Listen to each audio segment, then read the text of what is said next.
Graça e paz, irmãos e irmãs.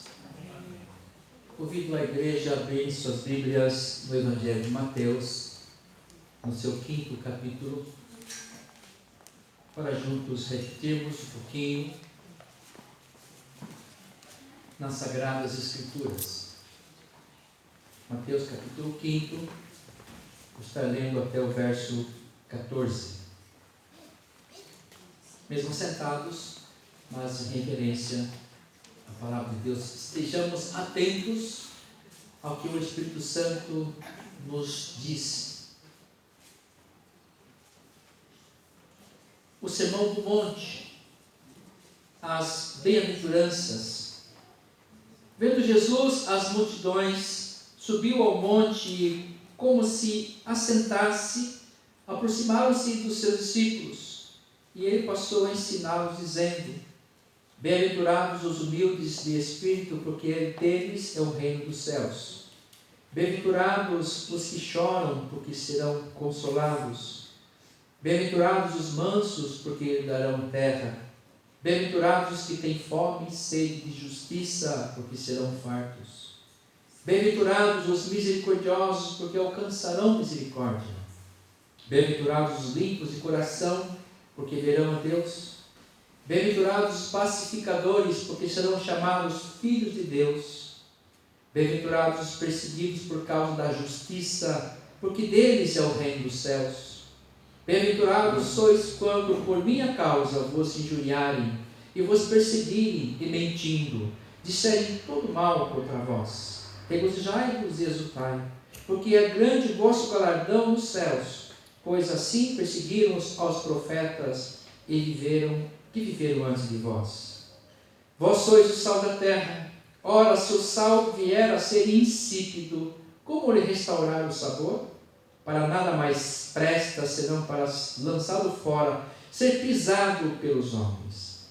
Vós sois a luz do mundo. Não se pode esconder a cidade edificada sobre um monte, nem se acende uma candeia para colocá-la debaixo do alqueire, mas no velador, e alumia todos os que se encontram na casa. Assim, brilhe também a vossa luz diante dos homens, para que vejam as vossas obras e glorifiquem o vosso Pai que estás nos céus.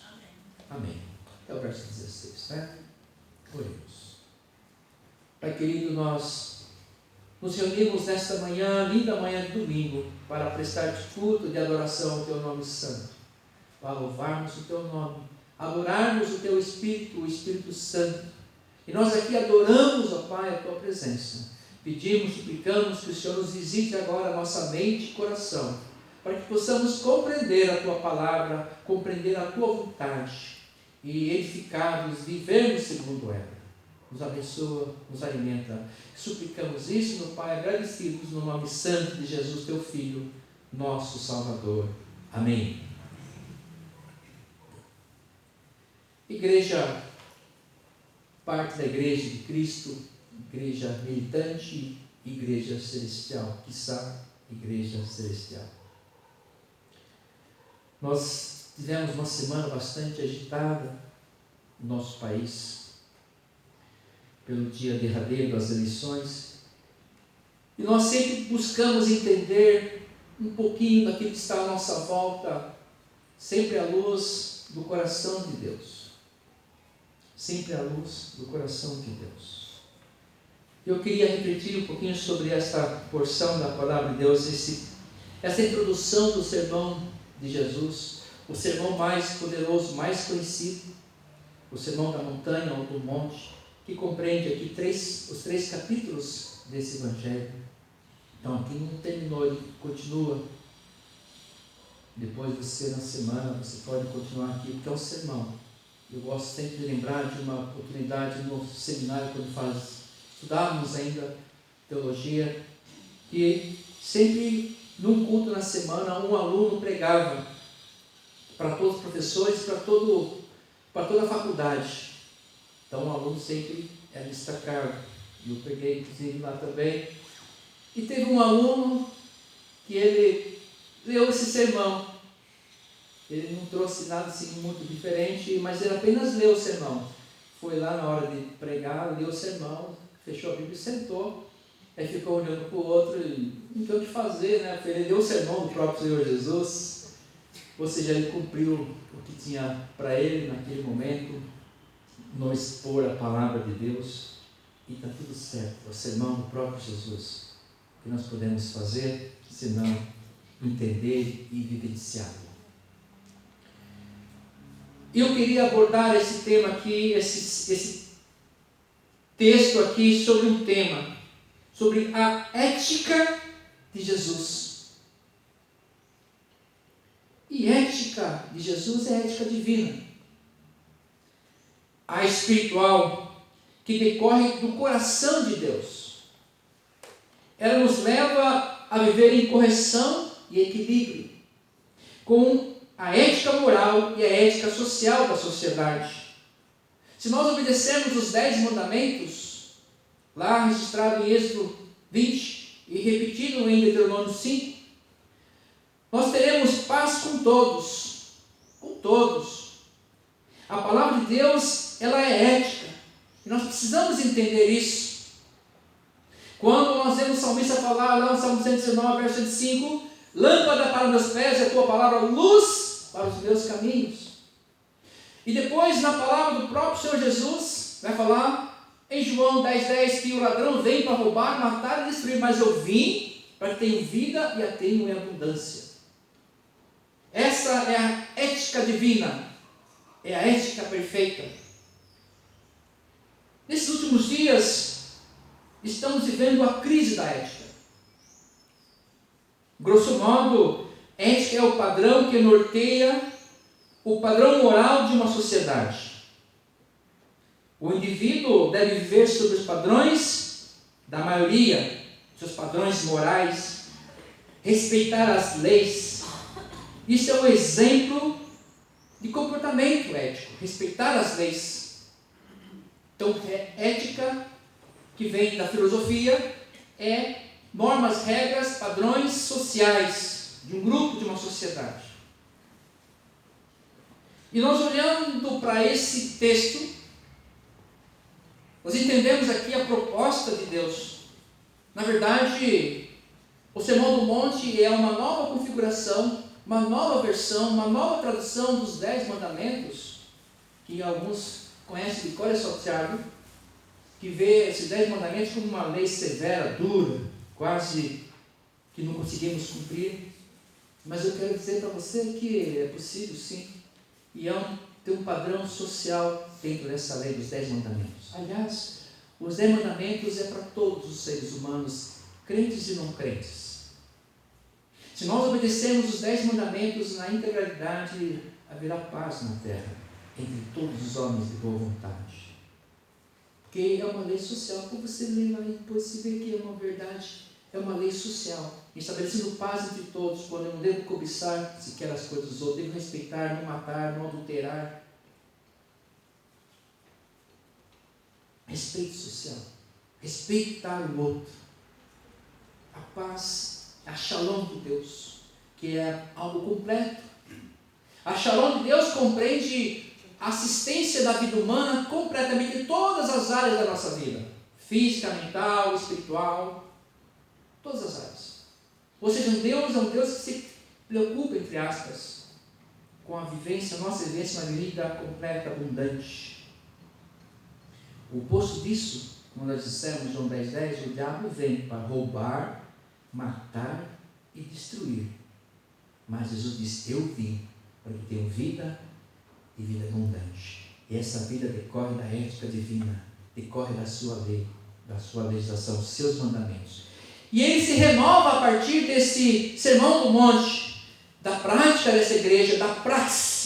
Porque ficar só ouvindo e endeusando a letra por si só, mata-se a igreja, mata-se o Espírito Santo. O Espírito Santo não age por si só, ele quer agir através de nós. Quando o Senhor foi assunto ao céu, disse, olha, eu vou, mas vou deixar com vocês o meu Espírito Santo, para que vocês os recebam, vocês sejam minhas testemunhas, e vocês serão minhas mãos aqui na terra, a igreja. O Sermão do Monte é a afirmação clássica da ética do reino de Deus. É o desafio que o Senhor nos faz. Isso nos torna aptos a sermos seus porta-vozes. Isso nos torna aptos a sermos a sua voz, os seus lábios, os seus braços, o aconchego para o oprimido. A ética divina deve estar permeando a nossa vida, a nossa mente, o nosso pensar, nos fazendo pessoas destacáveis nessa sociedade perdida, violenta. A ética divina vem posto da sua palavra, do coração de Deus a ser revelado em nós pela nossa comunhão com Ele. Deus se revela assim àqueles que o buscam, e o buscam em espírito e verdade, porque Ele é espírito. E Ele quer me abraçar, quer te abraçar, Ele quer te envolver na sua grande obra, Ele quer te envolver nesse reino maravilhoso, não desse mundo, mas dele. O reino dele é diferente desse mundo. E nós, enquanto igreja, servos e servos de Deus, precisamos entender qual é a boa, perfeita e agradável vontade de Deus. Às vezes dá sono mesmo. E lemos os mandamentos, é muito não aqui, nossa, você não pode fazer isso, não pode fazer aquilo, mas compreenda que é uma lei de amor, uma lei da felicidade. Tanto é que Jesus começa aqui esse sermão falando sobre as bem-aventuranças. Feliz, bem-aventurado é feliz é o homem e a mulher que enxerga a ação de Deus nesse mundo. E mais ainda, que Deus atua nesse mundo através de cada um de nós, de mim e de você. Esse é o grande desafio hoje da igreja, hoje, em reconhecer os ensinos de Jesus e viver esse sermão. Porque o sermão de Jesus vem para quê? Para nos ensinar. Não vem apenas uma mera retórica, uma poesia que eu gosto de dizer quando é linda, pessoal, pastor, esse texto é maravilhoso, nossa. Não é apenas retórica, poesia bíblica, não, é para nos ensinar. É o sermão, para nos pontuar os caminhos a seguir, a nos dizer o que fazer e como fazer. Jesus continua falando conosco. Ele nos escolheu também como povo santo. Não apenas sermos meros espectadores, meros ouvintes da sua palavra. E eu quero dizer para você que se você continuar como mero ouvinte, mero espectador, você não será salvo. Não fará parte desse reino de Deus. Essa mensagem que deve ser vivida diante de todas as classes sociais, não apenas diante das classes especiais, entre os iguais, entre aqueles que agem, eles corroboram com as minhas ideias, com as minhas teologias, eles falam e fazem o que eu quero, o que eu gosto. Não! Esse não é o reino de Deus. O reino de Deus não é desse mundo. O reino de Deus vem e choca a nossa realidade. O reino de Deus vem e fala assim, não é assim. Meu reino não é comida, nem bebida, meu reino é outra coisa. É paz. Paz com todos os homens. É eu chorar com os que choram. Abraçar os humildes, porque deles é o reino dos céus. Que parte nós não estamos entendendo? Felizes os que choram, porque serão consolados. Felizes os mansos que herdarão a terra. Felizes são aqueles que têm fome e sede de justiça. A justiça é o bem-estar social. A justiça é fazer a vontade do que é certo. É o padrão ético da sociedade. Fazemos o que é certo, o que é legal, o que a Constituição nos manda fazer. Bem-aventurados limpos de coração, porque verão a Deus. Sem isso nós não veremos Deus, nós não entenderemos. Seremos apenas religiosos, superficialmente religiosos, arrotando textos bíblicos por aí, mas não conhece o Senhor da história, não conhece o Espírito Santo de Deus, não são testemunhas do Senhor Deus Todo-Poderoso. Ele quer pessoas misericordiosas. O que é ser misericordiosa? É aquela que se importa com o outro, com o sofrimento do outro. Recete é a palavra misericórdia no hebraico. É quando você sai de você mesmo, você vive a partir do outro, você mergulha na necessidade do outro, na dor do outro, você chora junto e você dá o que você tem para que o outro também possa ter o mínimo. Isso é Deus misericordioso, porque Ele fez isso comigo, com você. Ele desceu do céu, se manifestou, deixou a sua glória de lado e se fez humano para que nós pudéssemos ser redimidos, salvos. E aí nós queremos essa glória para nós. Ficamos aqui brigando, batendo em todo mundo e queremos essa glória a Deus, porque não foi assim. Ele se esvaziou de si mesmo. Ele quer que nós façamos o mesmo como igreja, como representante dele, como ação dele nessa terra. Que nós abracemos o oprimido, que nós abracemos o diferente, que nós amemos a todos e preguemos essas palavras de salvação, para que haja redenção, para que haja um limpar da vida, para que os pecados sejam deixados de lado e uma nova vida, uma nova criatura seja posta em ação. Essa é a força do Evangelho, de mudar as pessoas, mudar nosso coração, nossas concepções mentais e mudar a nossa prática cotidiana, mudar aquilo que nos forja como pecadores, lavrados para o inferno. Ele quer nos colocar no céu, a começar no seu reino aqui entre nós, a sua manifestação do seu amor. Deus é maravilhoso e caminha entre nós todo o tempo. Ele não foi embora, nos abandonou, não, deixou o seu Espírito Santo a nos delinear na sua vontade. E nós não podemos considerar apenas nas nossas reuniões de domingos semanais, apenas aquele momento litúrgico, achando que isso servir a Deus. Não é, meu querido, minha querida, é vivência prática do amor dele, da sua vontade, no nosso cotidiano, deixando nossos queixumes de lado e percebemos o quanto nós somos já abençoados. E aqueles que abraçam Jesus, recebeu Jesus, nada pode nos afetar, nenhuma condenação mais há para aqueles que estão em Cristo Jesus. Por isso que temos que receber Jesus e sermos homens e mulheres feitos novas criaturas a partir do Espírito Santo, Deus, em nossa mente, em nosso coração, a nos permear a nossa vida como um todo. Qual é o sermão do monte da igreja hoje? Qual seria o nosso sermão hoje? Seria o de Jesus? De buscarmos aqui e ver quem está chorando, para a gente chorar junto e nos consolarmos? Seria de sermos mansos e humildes de coração? Seria o mesmo discurso de Jesus em sermos misericordiosos, sermos pessoas limpas de coração, quanta maldade há entre nós? Como nós queremos projetar para esse mundo velho do inferno, do diabo? Temos que ser limpos de coração. Seria o nosso discurso de pacificadores, porque esses serão chamados filhos de Deus.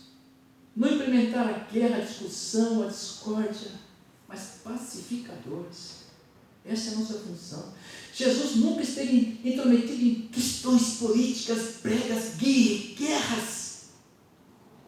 Pelo contrário, ele fez suas pontuações críticas, dizendo: olha, a raposa tem seus covis, os passarinhos seus ninhos, mas o Filho do Homem não tem onde inclinar sua cabeça. Ou seja, até hoje, Jesus não tem guarida nos nossos corações.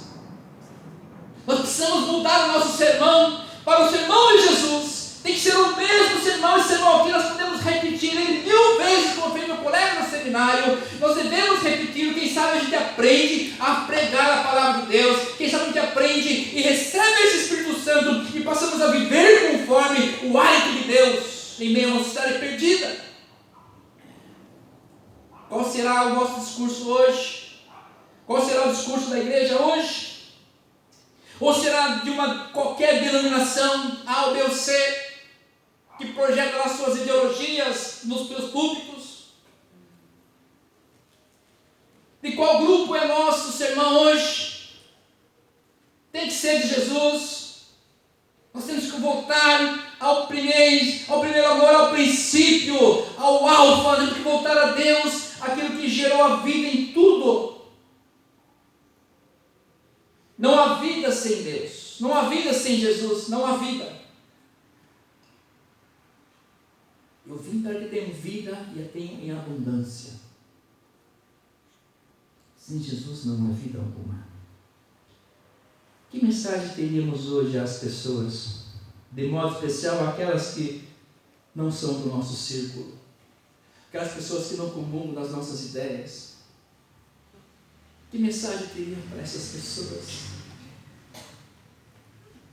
Como diz um amigo meu, Senhor, me dá graça, se o Senhor der força, a gente vai bater. Então, vou continuar pedindo a graça de Jesus, e deixar que Ele haja em nós, para começar em nós, e descansarmos no Senhor. E aí Ele vai agir entre nós. Aí o Senhor vai agir em nós. Jesus continua pregando, viu? Jesus continua pregando. E eu quero continuar lendo um pouquinho mais aqui. A partir do verso 17 ainda de Mateus 5. Jesus não veio revogar a lei, mas cumprir. Então os 10 mandamentos, é coisa do passado, pastor. Não, Ele não veio revogar. Essa nova configuração das leis. Não penseis que vim revogar. Jesus continua. Não penseis que vim revogar a lei ou os profetas. Não vim para revogar, sim para cumprir. Porque em verdade vos digo, até que o céu e a terra passem, nenhum i ou tio jamais passará da lei, até que tudo se cumpra. Aquele, pois, que violar um desses meus mandamentos, posto que dos menores, e assim ensinar aos homens, será considerado mínimo no reino dos céus. Aquele, pois, que os observar e ensinar, esse será considerado grande no reino dos céus. Porque vos digo que, se a vossa justiça não exceder em muito as dos escribas e fariseus, jamais entrareis no reino dos céus. A lei do Senhor continua a mesma. E agora Ele está primando aqui pela prática, Ele está interpretando os 10 mandamentos. E Jesus faz uma coisa fantástica ainda para nós. Ainda em Mateus mesmo, mais para frente lá. Ele reúne os 10 mandamentos em 2. E eu sei, você sabe de cor salteado, que é amar a Deus sobre todas as coisas e o próximo como a ti mesmo. É o resumo de toda a lei. O resumo de todo o sermão do monte, nesses 2. O Senhor Jesus, Ele gosta de simplificar. Para ninguém poder falar assim, nossa, é complicado, não entendi muita coisa, é difícil, deixa para lá, não entendi. Né? Ele vai simplificar para você. Os 10 mandamentos, todo o sermão do monte compreende 3 capítulos de Mateus. Ele resume em 2. Amar a Deus. E quando nós amamos a Deus, com toda a nossa força, ciência, nossa inteligência, nós não amamos a nós mesmos, para começar, demais, e não podemos idolatrar nada nem ninguém. É um esvaziamento. E isso é importante. Jesus era um Deus encarnado que se esvaziou do seu poder. E quando nós estamos soltos, sem algo premente, nós podemos amar a Deus e amar o próximo. Porque se eu me amo tanto, eu não vou amar mais nada. Aí tem gente que o seu próprio Deus é Ele mesmo, suas vontades, seus planos, seus projetos, e não enxerga mais nada ao lado. Nós temos que privilegiar primeiro o amor a Deus. E aí o resto vai acontecer. Entregue o teu caminho ao Senhor, confia nele mais. E Ele fará. É disso que Ele está falando. É disso. Para descansarmos um pouco mais no seu altar, na sua santa vontade, na sua santa lei. E buscarmos cumprir essa lei ipsis parte por parte. É o que está falando aqui para nós. Olha, toda a lei deve ser cumprida. Todos os mandamentos devem ser cumpridos. Não dá para escolher. Porque toda lei é uma lei de amor, de paz, de misericórdia. Toda lei emana do altar de Deus. Toda lei emana de alimento para a nossa alma. Toda lei emana de harmonia entre todos nós. Toda lei emana da unidade de todos os seres humanos. É isso que Deus quer. Que todos sejam uma só pessoa, um privilegiando o outro, a vontade do outro, e aí não falte nada para ninguém, porque essa é a vontade do Pai, que nós partilhemos o nosso pão, porque Ele se partilhou para com todos nós. Nós precisamos pensar nisso, e deixar que o Espírito Santo de Deus nos visite e nos mostre a sua vontade. E Jesus continua pregando. Vamos pregar cada palavra de Jesus. Vamos pregar cada palavra de Jesus, mas além de pregar, vamos viver cada palavra dele. Além de pregar e viver, vamos testemunhar, ou viver nosso cotidiano, nosso dia a dia. E é aí que ele vai começar a agir e transformar a nossa história, às vezes tão difícil, calejada com tantas mazelas. Pastor, tem coisa que não muda, é verdade, porque nós não mudamos. Nossa postura continua a mesma, queremos que tudo mude, mas nós não mudamos. Então a mudança que eu quero ver no mundo tem que começar em mim, em nós. Já ouviu isso? A mudança que eu quero ver no mundo, Luther King, a mudança que eu quero ver no mundo que comece em mim. Tem que ser assim. O Espírito Santo quer mover os corações a partir da minha nova concepção, de eu ser uma nova criatura. Em primeiro lugar, começar a ver as coisas diferentes. Vou cobrar menos porque não sou perfeito. Depois eu vou olhar com mais misericórdia para o outro. Vou sofrer menos também. Porque a gente acha que o outro tem que fazer o que eu quero. E Jesus fala assim, ame o seu próximo como você mesmo. Mas Jesus, é difícil ser, mas ame como você mesmo. Como você quer ser amado. A resposta é essa. Como é que eu vou? Ame como você se ama.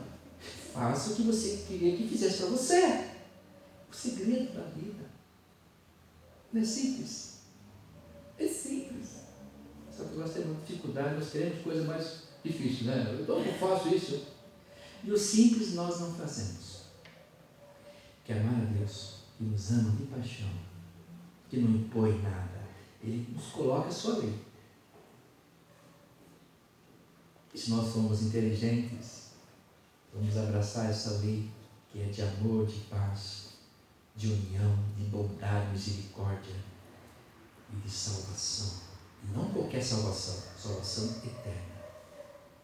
Então nós precisamos nos abrir para Jesus, abrir para a sua palavra e continuarmos pregando essa palavra. E o nosso sermão, enquanto igreja, tem que ser o sermão de Jesus, o sermão do monte, da montanha. E vendo Jesus, as multidões subiu ao monte e se assentasse, como se assentasse, aproximando-se dos seus discípulos, e passou a ensiná-los, dizendo: felizes os humildes de espírito, porque deles é o reino dos céus. Felizes são os que choram, porque serão consolados. Felizes os mansos, porque herdarão a terra. Felizes os que têm fome e sede de justiça, porque serão fartos. Felizes os misericordiosos, porque alcançarão misericórdia. Felizes os limpos de coração, porque verão a Deus. Felizes os pacificadores, porque serão chamados filhos de Deus. Felizes os perseguidos por causa da justiça, porque deles é o reino dos céus. Felizes sois quando por minha causa vos injuriarem e vos perseguirem e, mentindo, disserem todo o mal contra vós. Se alegre muito, porque grande é o vosso galardão nos céus, pois assim perseguiram os profetas que viveram antes de vós. Que Deus nos abençoe e que nós possamos ser esses homens e mulheres felizes do nosso tempo, que obedecem ao Senhor em meio a uma sociedade tão carente.